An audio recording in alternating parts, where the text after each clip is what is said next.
Welcome back to the Thrive 45 Method podcast with me, your host, nutritionist Stacey Nicole Smith.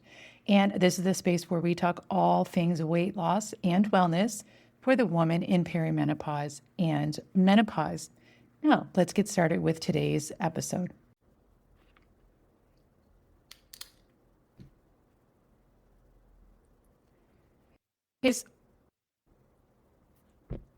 What's up? Welcome back. Okay.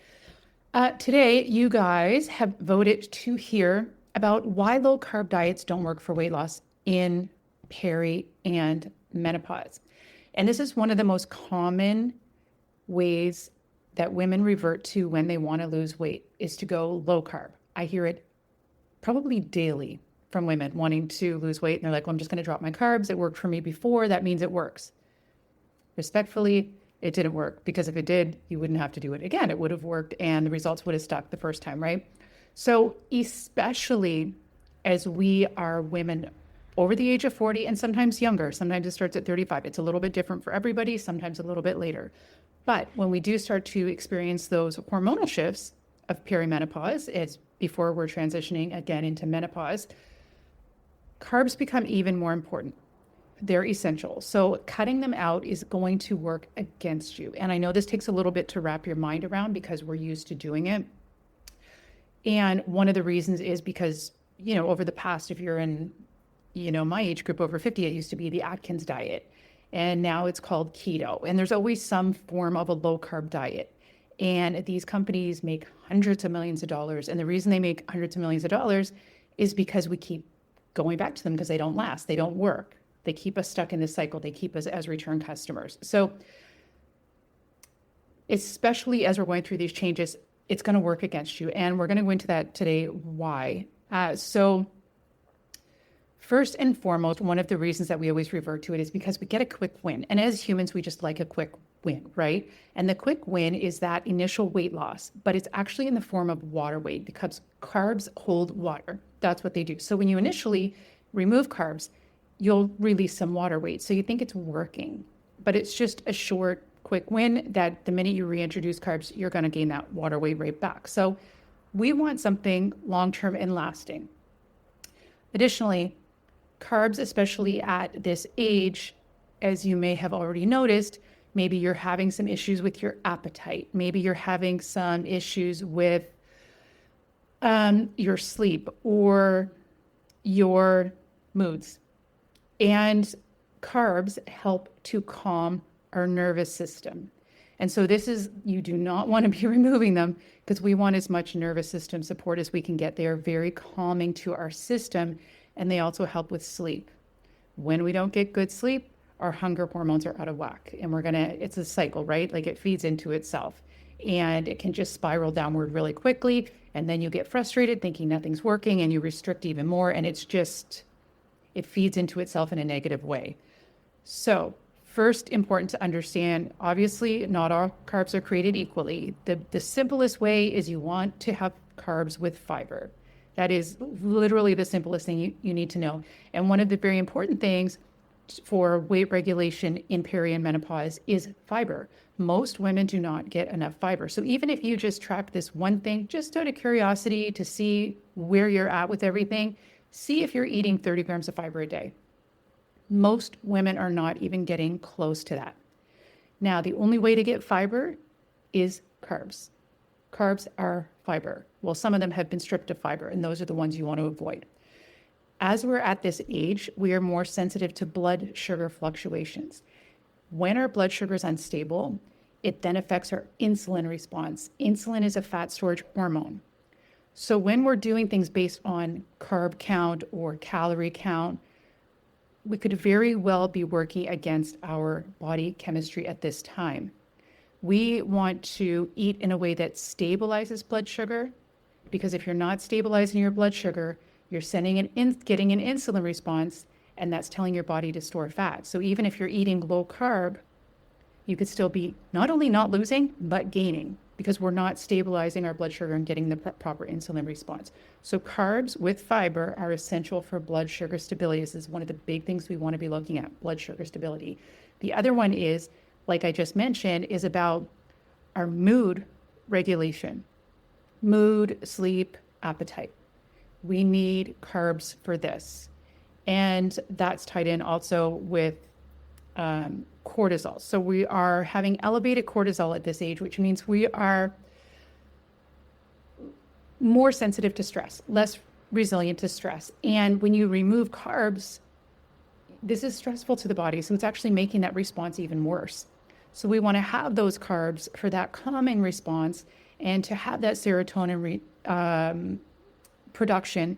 So it helps to calm our nervous system. It's about nervous system regulation, blood sugar stability, and carbs are going to help us with that. They're also going to help with sleep. I talk to women daily who have issues with sleep.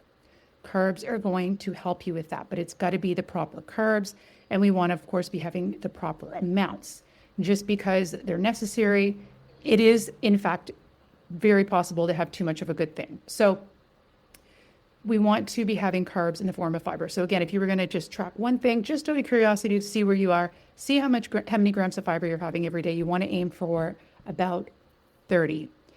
And those carbs in the form of fiber are going to feed your friendly gut bacteria. Those friendly gut bacteria is directly linked to mood, and it's directly linked to all hormone balance. Everything starts in the gut. So you really want to take care of the gut. And how do you do that? With fiber. How do you get the fiber? With carbs. So you want to be having carbs in their more pure state. The ones we want to avoid is what I call white carbs. So basically anything that's been stripped of their fiber. So we're mostly talking processed foods here, or ultra processed foods. And the reason they're not good for weight loss is because they're going to really spike your blood sugar high and low real quick, but also because they have no fiber, they're not really very filling. So it is extremely easy to overdo them. Now, another thing I want to mention to you guys is, and the reason I'm going to mention this one, I'm going to tell you a little story here, is because this is a comment that I received on one of my posts yesterday. But it's a post from one woman, but it speaks to thousands, if not more, because it's so common. And I made a post about, 3 things you should never do if you are trying to lose weight in peri and menopause, intermittent fasting, cutting carbs, of course, and having dairy at every meal. We'll get into that another day because I'm really big on that too. But she made a comment, I would have to disagree with you because I've been doing intermittent fasting and I feel great and I'm going to do this for the rest of my life. So I was like, that's interesting. So I went to her page and I just took a quick look, and what I saw was she's doing some extremes. So she's doing some intermittent fasting. She's doing keto at the same time. So she's having gobs of cottage cheese and meat and all this kind of stuff. And then she's doing a 5-day fast every month. This is the kind of stuff I see all the time. And I myself used to be like this many years ago, on and off, doing all the extremes and thinking this new thing is going to work, and it's working initially and I feel great. And also she said she's going to do this for the rest of her life. And I used to be this way too. And keeping in mind, I have been working full-time as a nutritionist since 2006, so almost 20 years. So you can imagine the number of women I have spoken to in depth. Many I've worked with for many months, over the course of many months, and gotten to know them very well. So I also know the psychology behind this. And so the reason I'm sharing this comment with you is because it's not about this woman in particular, but it's about, this is the type of things that women in general are doing. And you think you feel great and you're going to do it for life, but I'm going to tell you exactly what's going to happen because I've seen it literally more times than I can count. So she's doing intermittent fasting, which at this age, and she is over 50, which at this age is creating a higher stress response. It's not creating hormonal balance. So she may be getting a short-term win, but in order to create hormonal balance, we cannot starve our way to hormonal balance. We need to fuel our way to hormonal balance and give our body what it needs. Then the keto with the dairy, which is another one I mentioned, highly inflammatory to a woman's body, especially at this age, unless you're having it in a condiment size, but if you're having it as full sizes with every meal, it's going to cause you some issues. And all the meat and all this. So there's no fiber anywhere. And the 5-day fast. So here's what I am pretty confident is going to happen. She'll do this way for a while. And again, I'm not doing it to shame this lady. I don't even know this lady. And I'm not mentioning her name, obviously. But I'm just doing it to prove a point because this is common. she will be somewhere in, so this is in extreme perfect conditions that she's able to maintain this, fasting and zero carbs and the 5-day fast every month and all this kind of stuff. But life doesn't exist in perfect conditions. And so there will come a time where she's invited to a brunch or goes on vacation or something, and someone will have freshly baked bread or some pastries or some pancakes, something. And I don't want to, because I don't want to shame someone personally, a lady like this, someone in this situation, and because I've been there, will smell that freshly baked bread or be with friends and would have been good for so long that you think, you know what, I've been good for so long. I need to have it out of my system. I'm just going to have a little bit this time and I'll get right back on track with my next meal. Here's what happens. When you haven't had it for so long and your body latches onto that, it's like, wow. And then it starts a process that you crave more, and you crave it strong. And so then you say, okay, I'm just going to have a little bit more. Then you'll have some more the next day, but I'm going to reel it back in and get back to my perfect conditions the day after. And then the cravings are so strong because your body needs them, but your body's not necessarily craving the healthy ones. Your body wants a quick fix, and the quick fix is the one that doesn't have any fiber. And so these are going to start messing with your blood sugar and your insulin response. And very, very, very easy to overeat, especially when you have deprived yourself of them for a long time. And so now you're going to go on a spiral. Then by 5-6 days later, you're fully eating them again. And you're like, I'm going to enjoy it now while I can because I haven't had them in so long. But I know that worked for me before. So I'm just going to get right back to that on Monday and I'll get right back on track again. Here's the problem. And comment at me if you've ever experienced this, because as women in our 40s, 50s, 60s, there's a high probability that you have experienced something similar in your life. Once you get off that strict path and you have those cravings and your body's getting it for the first time in a long time, it is really hard to reel that back in and get back on track. And so then generally what will happen is you will keep going for 3, 4, 5, 6 months, gain the weight back. Maybe you're gaining 30 or 40 pounds back, because now you can't control it. And it's like this strong physiological, there's nothing wrong with you and your willpower, but it's very difficult to fight against these strong cravings. And so then you say, screw it, I'm just going to go enjoy it. I can't live that restrictive lifestyle anymore. So I'm just going to embrace the extra weight and I'm just going to accept it for what it is. And now you've gained 30 or 40 pounds over the course of, let's say, 6, 7, 8 months. I don't know. So you gain the weight back, but then you hit a point where you get frustrated again. And you're like, you know what, this has gone on too far. I'm not dealing with this anymore. I'm going to get back on track. And then to get back on track, you do the thing that worked, that you think worked before, which was the super strict keto, intermittent fasting, all this kind of stuff, low carb, because it worked before, but it didn't, because it sent you and set you up to go into this spiral. So a lot of this, when it comes to weight loss, is there's some mindset adjustments that need to be made here. And one of the first ones is understanding that carbs are not inherently bad. Certain types of carbs are very, very, very good for you and essential for hormonal production, for mood regulation, for appetite regulation, to help get rid of food cravings, to balance your blood sugar. They're essential.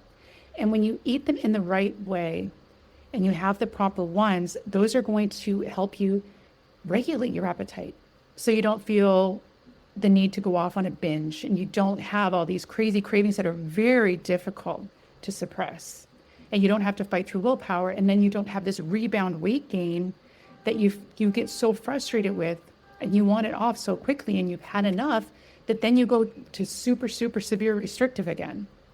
And it is a cycle that women get stuck in year over year over year over year. And so it's part of it is taking a step back and never starting. I don't believe in the word diet, because diet says that really it's restrictive and there's a beginning and an end. When done properly, it is a lifestyle change. In order to make it a lifestyle change, you have to look at what your day looks like now. If you have a professional like me, look at what your day looks like now and say, okay, here is where I would make some adjustments. When you make adjustments in the day that you already have and the habits you already have, that makes them more sustainable.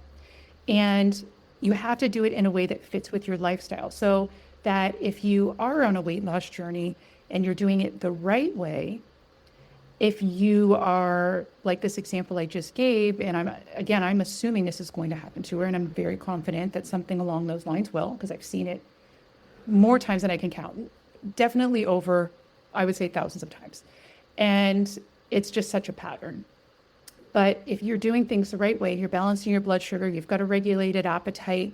When you do this, if something happens that you go on vacation or there's a fancy brunch or there's something, number one, you've got your hormonal system and your signals firing properly.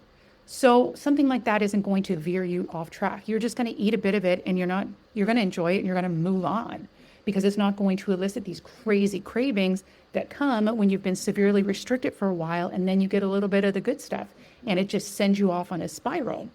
When you've got everything balanced, things like that aren't going to affect you that much. And you're not even going to have crazy cravings for that, because you've got the foundation solid and dialed, locked in.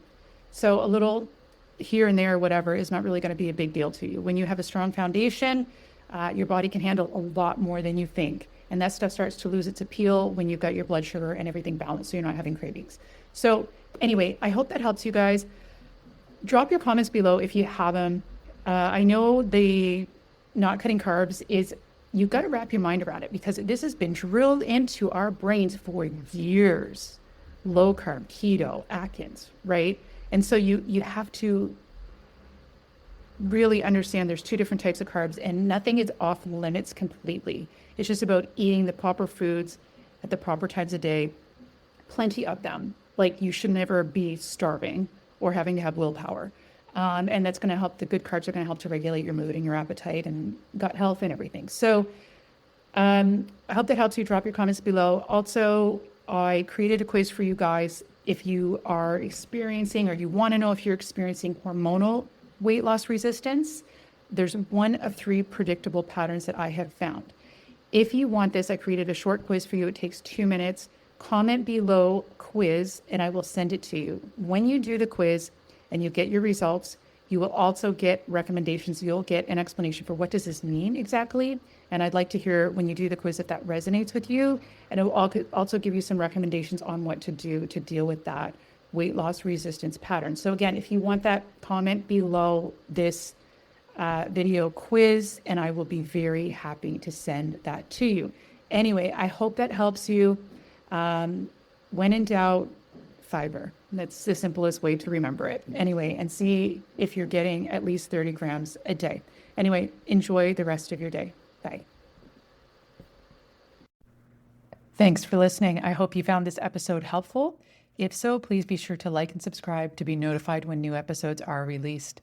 Episodes like this are released weekly for all things weight loss and wellness for the woman in perimenopause and menopause. And for other ways I can help you, please be sure to visit the show notes or visit my bio. Thanks for listening. Bye.